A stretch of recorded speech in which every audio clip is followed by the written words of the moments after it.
כשאני מגיעה למשרד בבוקר אני מכינה כוס קפה, אומרת שלום לחברים, כל מי שהגיע למשרד, ותשבת לעבוד. שותה קפה? מדליק את המחשב, שותה קפה. שותה קפה. זה חובה להתעורר לפני. שותה שוקו. מוקצף עם חלב.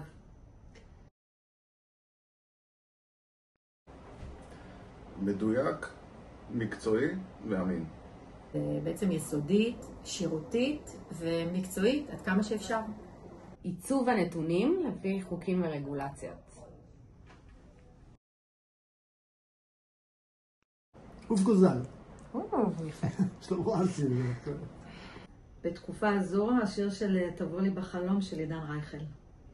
אני מאוד אוהבת את משינה, ולשיר הוא אין מקום אחר. את דרכך, לשמור צאתך ובואך. שאלה קשה.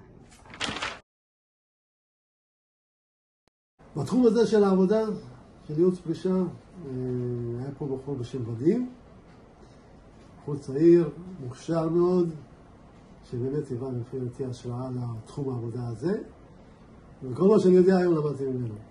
הופה, ניסים אליה. הוא מכיר את התקנונים בעל פה. אין צורך לקרוא 300 עמוד, זה כבר יושב לניסים בראש, שאלה אחת פשוטה והוא יודע לענות. ניסים אליה זה ההשראה הכי גדולה, והוא כל היום מלמד לי דברים.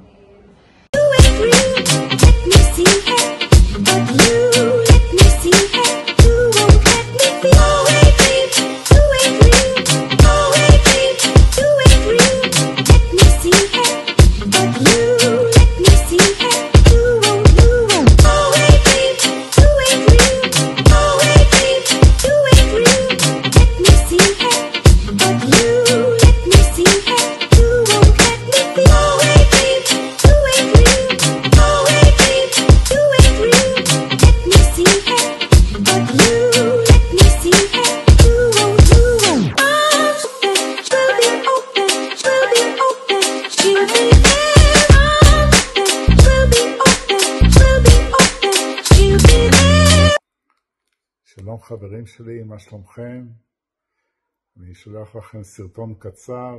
כפי שאתם יודעים, אני אחרי תאונת דרכים, נשבר לי עצם צוואר הבריח, מחלים. מעביר את היום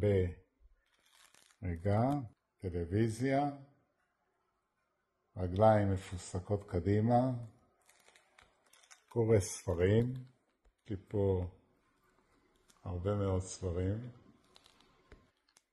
ומוסר לכם דרישת שלום ומקווה לראות אתכם בקרוב.